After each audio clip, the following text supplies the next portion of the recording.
Buying and selling your property when you're 70 or 80 years of age, much different than ever before. And this was the tale of the sale of 12 at 5 Kingsway in DY. Stay tuned.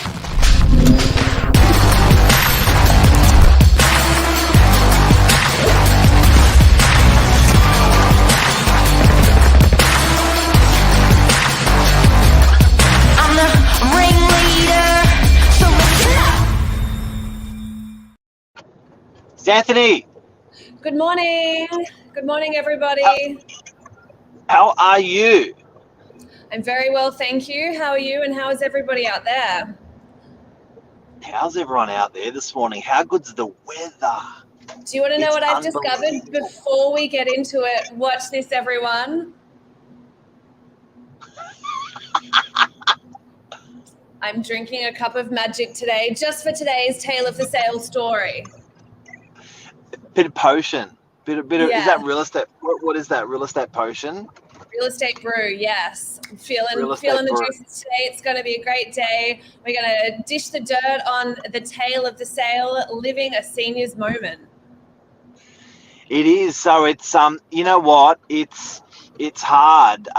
It's hard. I think I see it with our mums, with our dads not being around. They're making financial decisions, moving decisions, and stuff like that. And when you're a little bit older, things change, and they become a little bit easier. They become a little bit harder. But the tale of the sale at 12 Kingsway was. I wonder if we can bring that. Oh, you got the unit up behind you.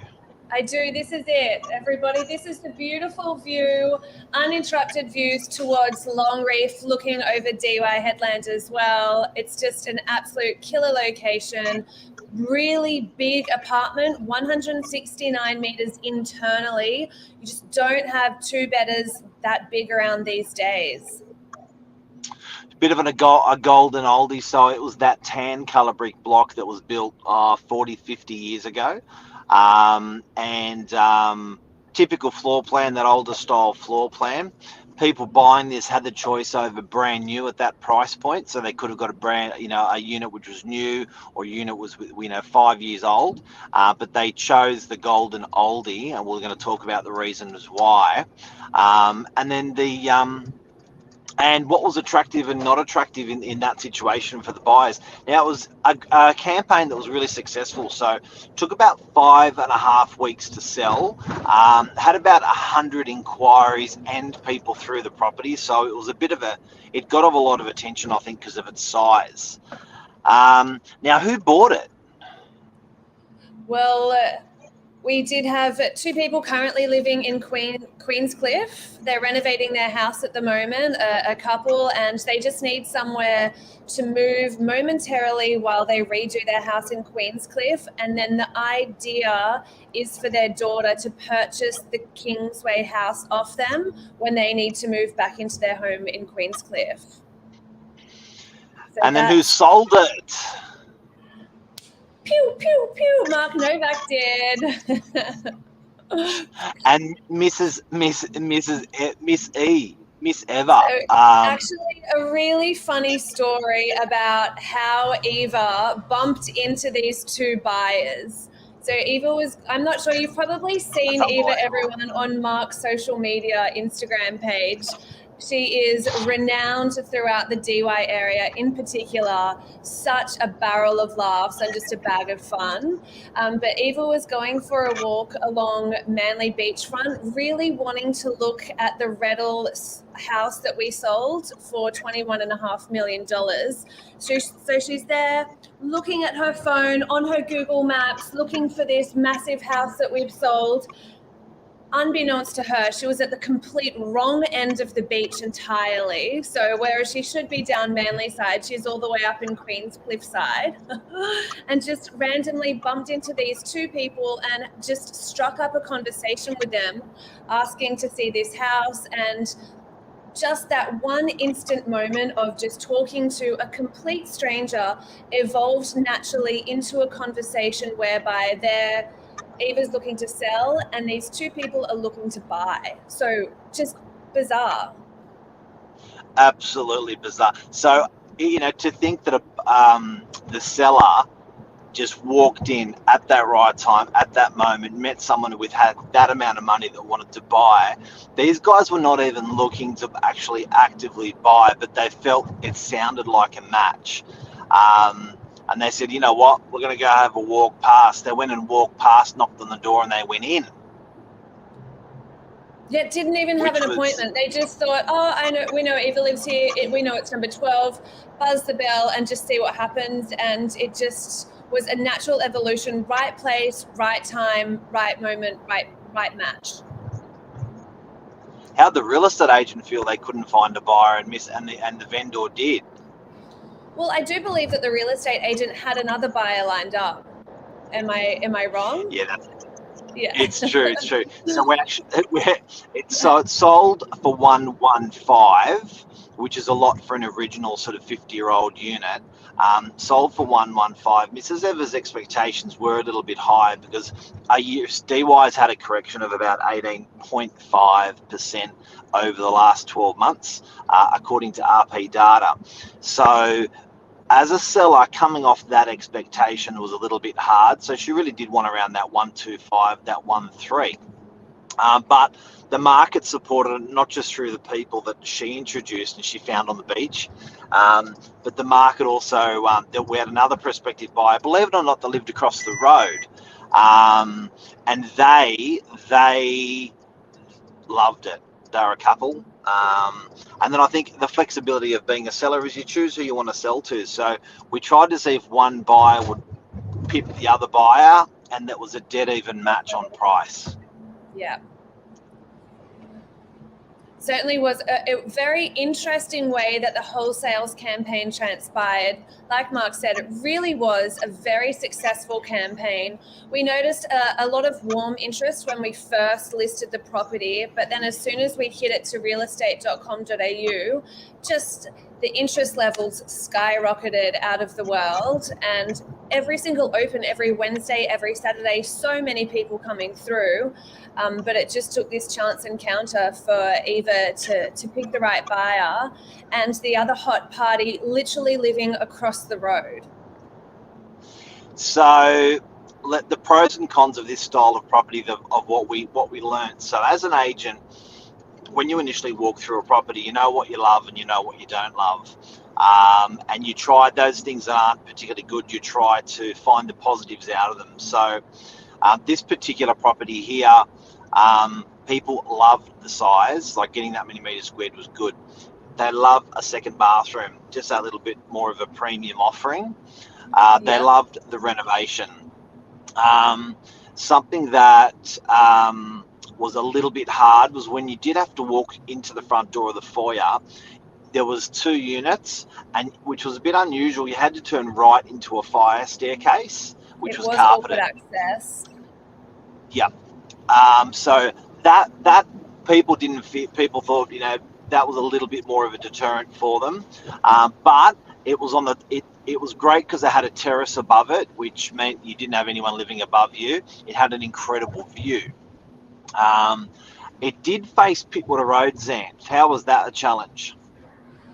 Well, the challenge that I received a lot of comments on being on Pittwater Road was not only the traffic noise, but also you do get the view of Pittwater Road. So primarily there was a lot of feedback with just the noise of the main road traffic that filtered through and being on Pittwater Road. There's not a whole lot you can do to combat that. I mean, you can place plants around or other little bits and pieces on the balcony to try and diminish the noise, but it is what it is, really. But I suppose the apartment's set further back from the street, so it's not as bad as it could be. Now, I lived for 15 years on an arterial road, and I do have to say, and I did express this to the purchasers, I do like a little bit of action. I do like a bit of stuff going on, and it also takes away from the pressure from me if I have friends over. If you're on the balcony and you're having a couple of drinks and there's 6 lanes of traffic, it's not as sensitive to have people over and entertain and have the music up on a Saturday night, maybe into Saturday morning. But when you find that it's a quiet cul-de-sac, a quiet building, you may find you get pulled up a little bit more if you're a noisy person. So these guys didn't mind at all. They actually loved it, having And that. as did Eva as well. Eva said that she felt alive living on the main road. There was a constant hum of daily activity, people living their lives, and that's what she thrived on. It motivated her to get up in the morning and live because other people were already out there doing it. No, it's huge. It's and that's, I think that's, you know, when we frame it up to ourselves and think, oh, that's a negative, like at the end of the day, you probably bought the property for 100,000 less due to that property being on a busier road. So you are getting a massive discount, and it does work for your life. So there's just a property for everyone. Do you know what I mean? Like, you know, you have your own pros and cons, and it just actually meshes and it just matches. Yeah. The garages were very popular. 2 huge garages. That went really well in the campaign. Buyers love that. Absolutely loved it. I mean, this apartment, yes, the size is amazing, but you have 2 of everything. 2 beds, 2 big beds too, 2 bathrooms, Yep. and 2 monster garages as well. You just don't find that around DY these days. No, it's rare. And to get that price, like, to give you an idea, if you shrunk this unit down by 10 or 20%, you're talking 800,000. Like, it's a big difference when you get a unit internally. Like, internally without the balcony, probably came in at about 195, I reckon. And then you put the balcony on top and the garage on top, and people certainly paid a premium for it. Yeah. Before we sign out, anything else on the tail of this sale that we learned that we can educate people on? Well, in terms of just being out there, be yourself, just be friendly. The right buyer will naturally gravitate towards you. Just stay positive, have faith, and trust your sales agents as well. And it's probably, in your days on market, for that price discovery is probably a little bit longer. So don't be too hard on yourself, because I think people were used to trading a property within a very short period, like 7 days or 14 days. And days on market officially for a suburb like DY, and probably most suburbs across New South Wales, days on market is now out towards days on market's now out towards 30 days. Hey, I've missed comments this morning. Let's scroll some up, shall we?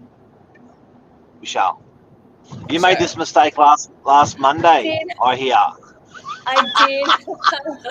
So if anyone tuned into last Monday night's news, I had this absolutely fantastic segment with Lisa, and the topic was girls rocking real estate. We had so many great things to talk about.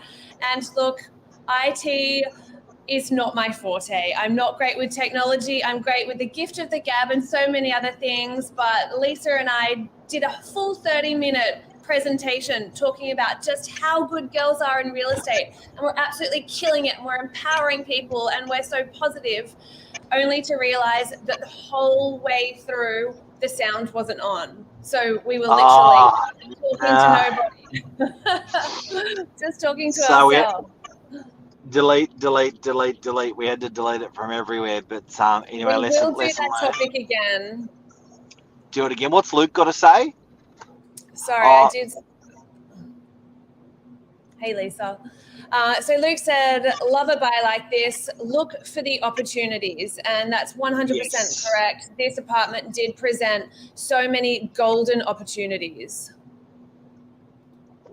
And then Lisa said, look, buyers are in every nook and cranny, which is absolutely right. It's just about finding the right fit at the right time. Love the hustle and bustle. We're in the business of hustling and bustling. And we do have another comment from Luke. Keep asking questions to your agents. And we're going to get Luke on the show. Yeah, Luke, hit us up. When are you free? Next Tuesday, I reckon. Great buyer's agent. Let's have a look what's happening into his world. We'll see if we can bring him in. Yeah, that will be an exciting trip. Oh yeah, I talked to a client the other day actually that was talking highly of Luke. So that's a show. That's the tale of the sale, and the lessons learned from that one is there's a buyer for every property. There's a buyer for every property, and days on market are a little bit longer. You got to have a tenacious agent. Absolutely. See you next Tuesday, everyone. See you, legend. Bye.